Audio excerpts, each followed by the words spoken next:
नमस्कार शिक्षक साथियों और भावी शिक्षक साथियों।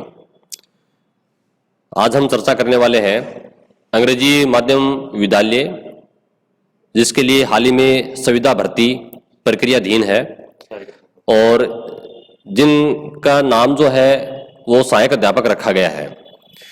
तो हम सहायक अध्यापक हेतु जो संविदा भर्ती चल रही है अंग्रेजी माध्यम विद्यालयों में, उसके ऊपर चर्चा करने वाले हैं।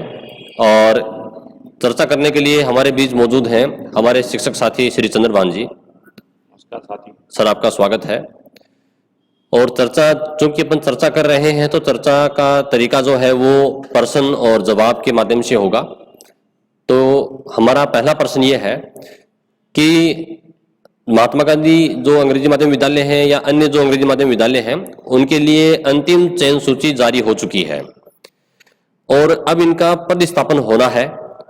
तो सर, आप ये बताइएगा कि इनका पदस्थापन किस प्रकार से, किस प्रक्रिया के माध्यम से किया जाएगा?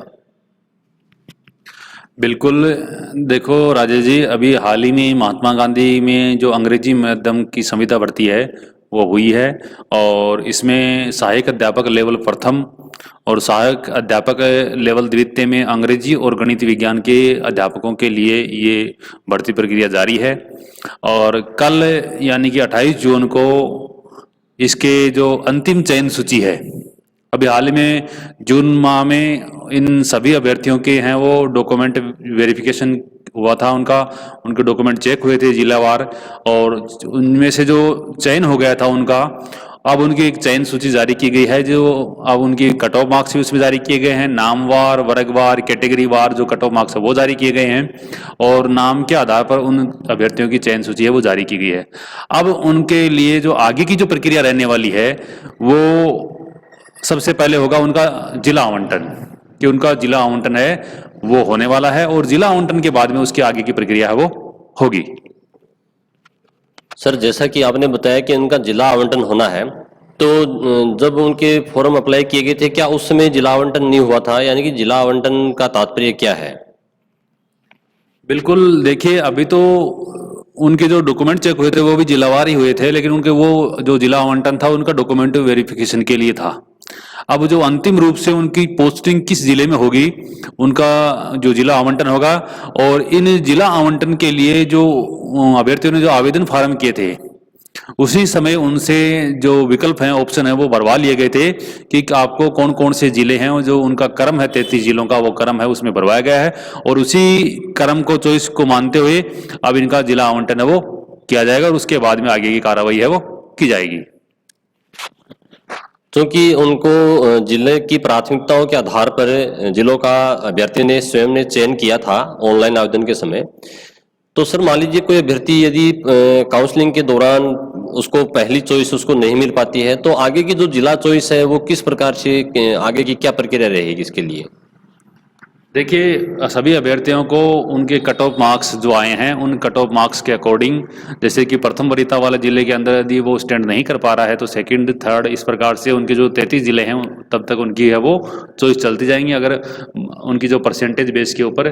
और इस प्रकार से उनको जो जिला आवंटन है वो 33 जिलों में से कहीं भी होगा, लेकिन उनकी जो प्राथमिकताएं हैं, अगर वो अपनी प्राथमिकता फर्स्ट चॉइस वाला, सेकंड चॉइस वाला, इस प्रकार के जिले हैं उनके अंदर वो स्टैंड करता है मेरिट के आधार पर, तो उनको वही जिले आवंटन होंगे। इसी प्रकार जो मेरिट है वो घटते क्रम में चली जाएगी और उनका जो जिला है वो भी घटते क्रम में ही उनको आवंटित है वो होगा।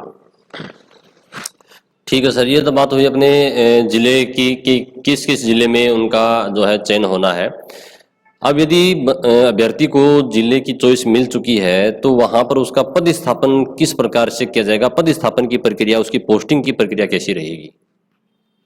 देखिए, जिला आवंटन के पश्चात जो पदस्थापन की कार्रवाई है वो जिला शिक्षा अधिकारी माध्यमिक, जिला शिक्षा अधिकारी मुख्यालय माध्यमिक हैं उनके द्वारा ये किया जाएगा और काउंसलिंग के माध्यम से इनका पदस्थापन है वो किया जाएगा। इस प्रकार से जिला शिक्षा अधिकारी माध्यमिक के द्वारा इनका पदस्थापन है वो किया जाएगा और महात्मा गांधी अंग्रेजी माध्यम विद्यालय हैं उनके अंदर ये उनका पदस्थापन होगा। जी बिल्कुल ठीक है आपका प्रश्न। और इसी क्रम में मेरा अगला प्रश्न है कि यदि इनकी पदस्थापन जो है उसके पश्चात क्या उनकी फिर से, क्योंकि जिला आवंटन हो चुका है, तो जिले के पश्चात भी जो विद्यालय हैं, अलग अलग विद्यालय हैं, उनको विद्यालय की प्राथमिकताएं किस प्रकार से मिलेंगी, क्योंकि जिले के अंदर भी संख्या अलग अलग जिलों में अलग अलग अंग्रेजी माध्यम स्कूल हैं, तो उनकी काउंसलिंग किस प्रकार से होगी?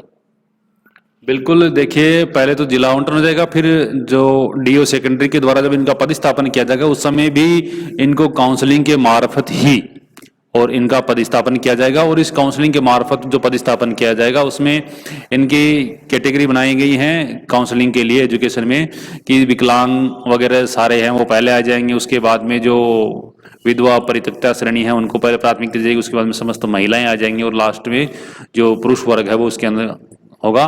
तो उनकी जो पदस्थापन है वो मेरिट बेस पे ही होगी सारी कार्रवाई, और उनका पदस्थापन उसके द्वारा इस प्रकार से काउंसलिंग के मार्फत ही किया जाएगा। और इनके जो खाली रिक्त पद हैं वो भी काउंसलिंग से जस्ट पहले हैं वो प्रकाशित किए जाएंगे कि किन किन स्कूल्स के अंदर हैं वो खाली पद हैं जहां पर इनका पदस्थापन होना है। तो अभ्यर्थी हैं वो अपनी जो चॉइस है वो उस समय जो उपलब्ध स्कूल हैं उनके द्वारा जब उनका नंबर आएगा तो उससे अपनी जो स्कूल है उसका चयन है वो कर सकते हैं।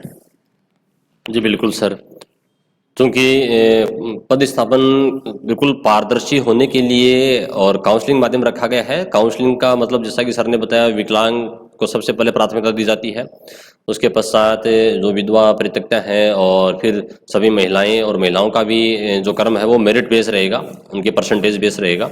फिर पुरुष का नंबर आता है अंत में, और पुरुष का भी क्रम जो है सीक्वेंस वो प्रतिशत के आधार पर ही होगा। जो उस श्रेणी का है उसको पहले अधिक प्राप्तांक को पहले प्राथमिकता दी जाएगी, उसके पश्चात नेक्स्ट को, इस प्रकार से घटते हुए क्रम में।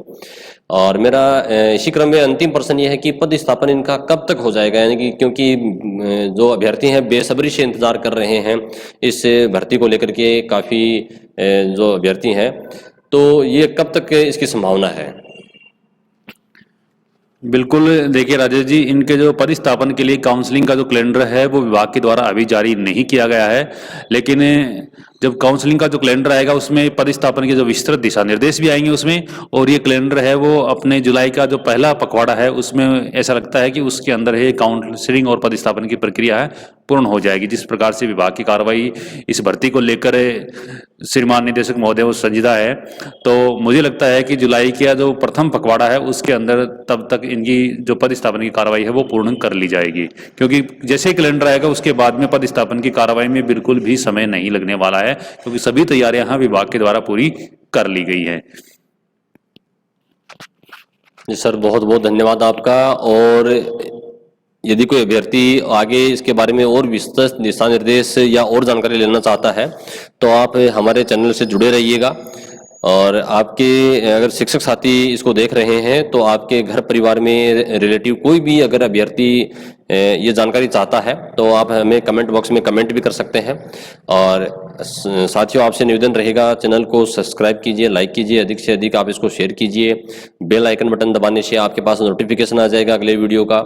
और हम शिक्षा विभाग से संबंधित जितने भी दिशा निर्देश हैं उनके बारे में चर्चा करते रहते हैं, और बिल्कुल ऑथेंटिक जानकारी आप तक पहुंचे। इसी के साथ बहुत बहुत धन्यवाद। धन्यवाद सर।